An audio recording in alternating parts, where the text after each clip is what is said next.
Hola, ¿qué tal a todos los jóvenes? Más que nada de la Iglesia Bautista Montevarim. Y bueno, mi nombre es Jorge. En este momento quisiera compartirles un mensaje, un devocional de la Palabra de Dios. Así que ahí donde estén, si tienen una Biblia, por favor busquen Apocalipsis 2 y voy a leer versículos del 1 al 5.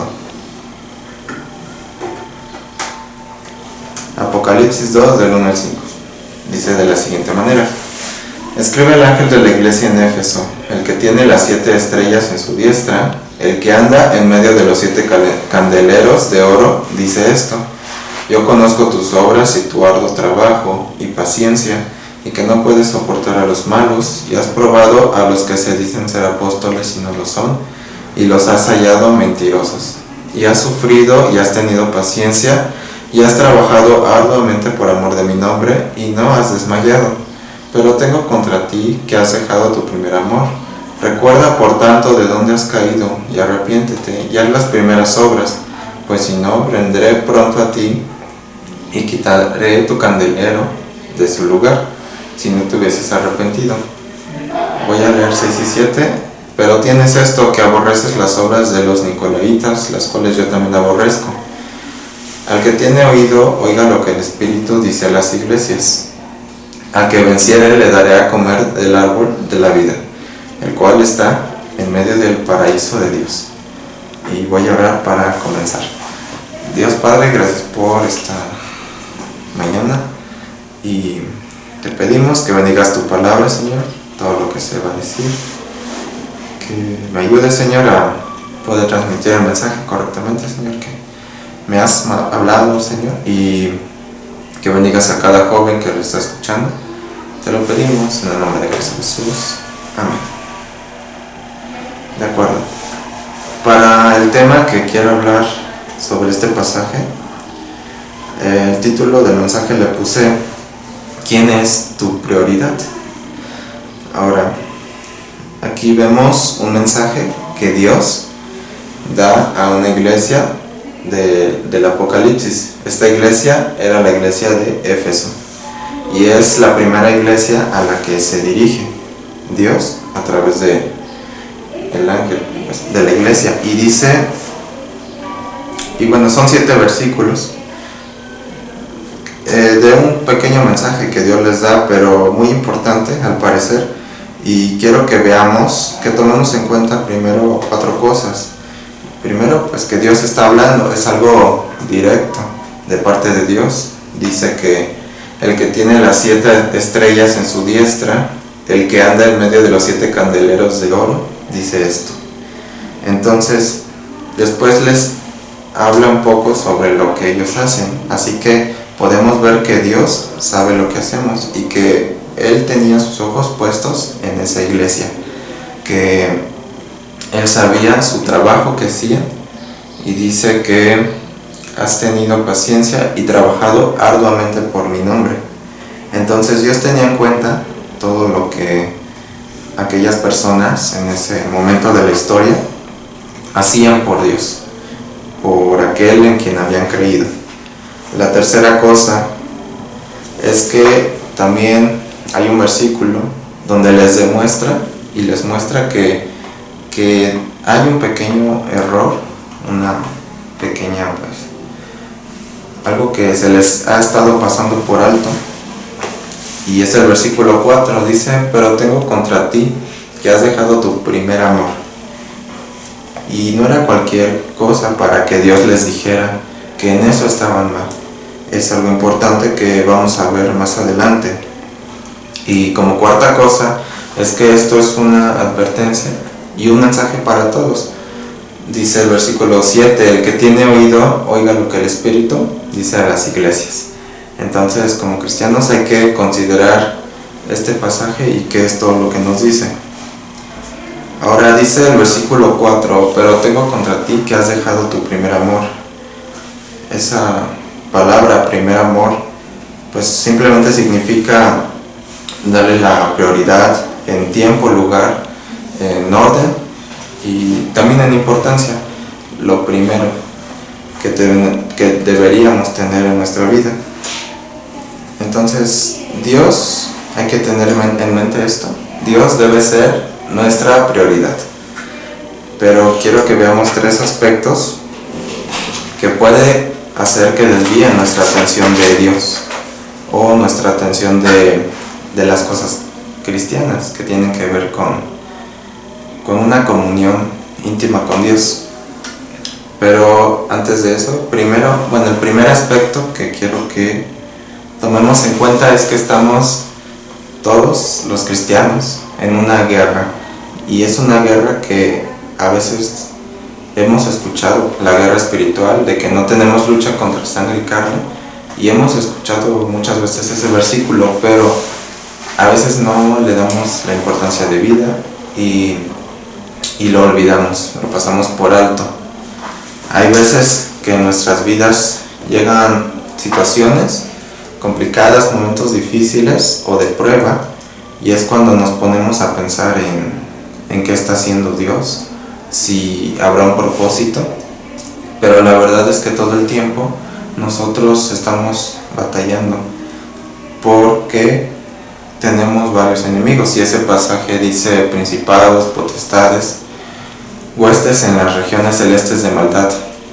Y sabemos que también tenemos a nuestro mayor adversario, el enemigo, Satanás, pero también nuestra carne y el mundo son parte de esos enemigos, que su único propósito es que quieren que como cristianos y como jóvenes nos apartemos de Dios, que cometamos errores o que nos olvidemos de Dios, que simplemente eso que sentíamos por Dios y por su obra desaparezca en nosotros. Aparte de eso, tenemos algo más específico que dice la Biblia en 2 de Timoteo 2:22. Dice así: huye también de las pasiones juveniles y sigue la justicia, la fe, el amor y la paz con los que de corazón limpio invocan al Señor. Entonces, las pasiones juveniles, y más específicamente en todos nosotros, que este mensaje es dirigido a los jóvenes, dice que hay pasiones juveniles. Esta palabra pasiones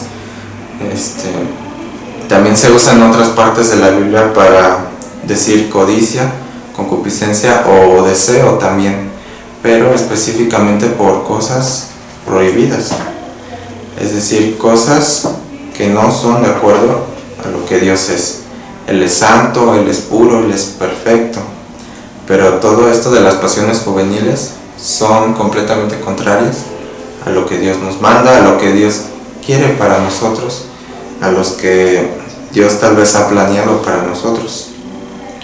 Entonces, esa guerra siempre hay que tenerla en mente, porque siempre va a estar presente, a pesar de que no lo veamos, porque es espiritual, pero no debemos olvidarnos de esta guerra. Y segundo, vamos a ir a Romanos 12. Voy a leer Romanos 12, versículos 1 y 2. Dice así: así que, hermanos, os ruego por las misericordias de Dios que presentéis vuestros cuerpos en sacrificio vivo, santo, agradable a Dios, que es vuestro culto racional. No os conforméis a este siglo, sino transformaos por medio de la renovación de vuestro entendimiento, para que comprobéis cuál sea la buena voluntad de Dios, agradable y perfecta. Lo que quiero tomar de aquí, como segundo punto, es que siempre existe la posibilidad de conformarnos como cristianos, y no solamente a dejar de crecer en nuestra vida espiritual, sino de adaptarnos al mundo, a lo que Él nos ofrece, a lo que es, y entonces es ahí cuando nuestra mente ya no puede ser transformada y muchas cosas pueden pasar en nuestro interior. Es decir, que no crecemos espiritualmente, no nos damos cuenta de muchas cosas que Dios nos quiere mostrar a través de estar caminando constantemente con Él. Pero esta posibilidad de conformarse está en todos nosotros, y existe. Y muchas veces estoy seguro que a muchos nos ha pasado que pensamos que ya estamos haciendo demasiado, o más bien que no tenemos tiempo para hacer más, para servir más o para estar más tiempo en oración. Son cosas prácticas y podemos conformarnos, pero cuando pasa eso dejamos de crecer, y entonces llega un momento en el que en lugar de seguir creciendo vamos a decrecer, y poco a poco, sin darnos cuenta tal vez, pero después de un tiempo veremos que no hemos crecido, sino que hemos retrocedido en ese crecimiento. Pero dice aquí la Biblia que presentéis vuestros cuerpos sacrificio vivo, santo y agradable a Dios. Estos atributos también le corresponden a Dios. Él es santo y por lo tanto es algo que se nos exige. Aquí dice el título del capítulo, que es un deber cristiano. Es nuestra manera de servir, de ministrar. Incluso puede ser nuestra manera de adorar a Dios, que nosotros día tras día presentemos, aparte de nuestro corazón, nuestra mente, también nuestro cuerpo para Él, para así vivir de una manera que a Él le agrade. Dice que es nuestro culto racional, vuestro culto racional, algo que debemos hacer y que es justo que Dios lo pida, después de todo lo que hizo por nosotros, después de todo lo que hizo Jesús. Es algo que debemos hacer y debemos también considerar. Como tercera cosa, quiero que volvamos a Apocalipsis 2. Y bueno, esto es algo que había escuchado hace mucho, un mensaje sobre este mismo pasaje, pero que realmente cambió mi manera de pensar y pues espero que les pueda servir. Como tercera cosa, quiero que hagamos una examinación de nuestra vida. Aquí en el versículo 5 de Apocalipsis 2 dice: recuerda por tanto de dónde has caído y arrepiéntete, y haz las primeras obras, pues si no, vendré pronto a ti y quitaré tu candelero de su lugar, si no te hubieres arrepentido. Vemos que primero Dios les dice recuerda, es decir, examina tu vida, examina tu pasado también, y recuerda todo lo que hacías y lo que era primordial para ti, es decir, la comunión con Dios. ¿Por qué? Porque dice y arrepiéntete y haz las primeras obras. Dios ya les había dicho que estaban haciendo muchas cosas. Dice que trabajaban arduamente, que tenían paciencia, que no soportaban a los malos. Incluso dice que había aprobado a los que decían ser apóstoles, y dice que los había hallado mentirosos, es decir, conocían muy bien la doctrina y tenían muy bien establecidas sus bases en cuanto al conocimiento de Dios y lo que era correcto. Podían discernir entre el bien y el mal, entre lo correcto e incorrecto, y dice que también había sufrido por causa de su nombre, que no había desmayado, también dice. Pero después de todo eso que les dice que habían dejado su primer amor. Todo lo más importante que Dios les quería mostrar era que su comunión con Dios era su primer amor. Entonces, simplemente para terminar, aquí dice recuerda y arrepiéntete, porque si no vendré a ti pronto y quitaré tu candelero de su lugar, si no te hubieras arrepentido.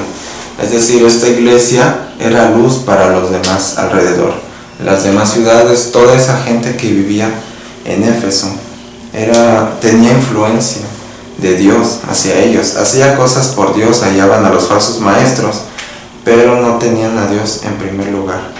Por lo tanto, Dios les dice que deben recordar y arrepentirse, y dice ¿Para qué? Para que no quite su candelero, aquella luz. Y hemos leído muchas veces ese versículo, que nosotros representamos a Cristo. Somos la luz del mundo, somos la sal de la tierra. Pero si en nuestra vida, además de todo lo que hagamos por Dios, refiriéndome a las obras, a todo el servicio, si no tenemos a Dios en primer lugar, que yo sé que no es fácil tenerlo en primer lugar en cada cosa que hacemos, pero si no, nada de lo que hagamos tal vez valga la pena, porque si Dios no está con nosotros, Él nos quita la influencia que nosotros podríamos tener hacia los demás, nos quita nuestra luz y simplemente ya no es lo mismo, ya no podemos ser de impacto como hubiéramos querido. Pero todo es porque poco a poco vamos quitando a Dios de ese primer lugar que Él merece. Y dice, y bueno, como conclusión, quiero decirles que es un mensaje para todos, una advertencia para todos, como individuos, como jóvenes más aún, y más aún si Dios te ha llamado a servirle, pero también como familia y como iglesia. Necesitamos volver a, como aquí dice, hacer las primeras obras. Necesitamos examinar y arrepentirnos y volver a Dios, porque Él no nos deja, Él no nos abandona, Él no se aparta de nosotros. Pero aquí dice que has dejado tu primer amor. Fue nuestra decisión dejar de leer la Biblia, dejar de orar, y a pesar de todo el servicio que hagamos, no puede sustituir esa comunión que deberíamos tener nosotros con Dios, esa comunión que debería ser diaria y cada vez creciendo más, cada vez estando más cerca de Dios. Entonces, como pregunta final, el título del mensaje: ¿quién es tu prioridad? ¿O qué es tu prioridad? Si no es Dios, como cristianos, como jóvenes, deberíamos recapacitar nuestra manera de vivir, todas nuestras acciones, y además de todo el servicio que haces en la iglesia o tu manera de servir a Dios en donde estés, no debes olvidar que lo más importante es la comunión que debes tener día a día con Dios. Entonces, con esto en mente, voy a hacer una oración para terminar. Señor Jesús, gracias por tu palabra, gracias por todo lo que leemos y aprendemos cada día. Te pedimos que este mensaje tú nos ayudes, Señor, a comprender y que pueda ser de bendición, Señor, a cualquiera que lo escuche.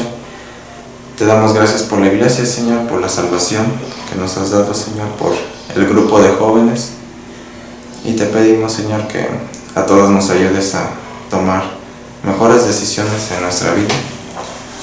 Te pido que bendigas a cada joven, Señor, que está escuchando esto y de la iglesia, y te damos gracias por todo lo que nos das.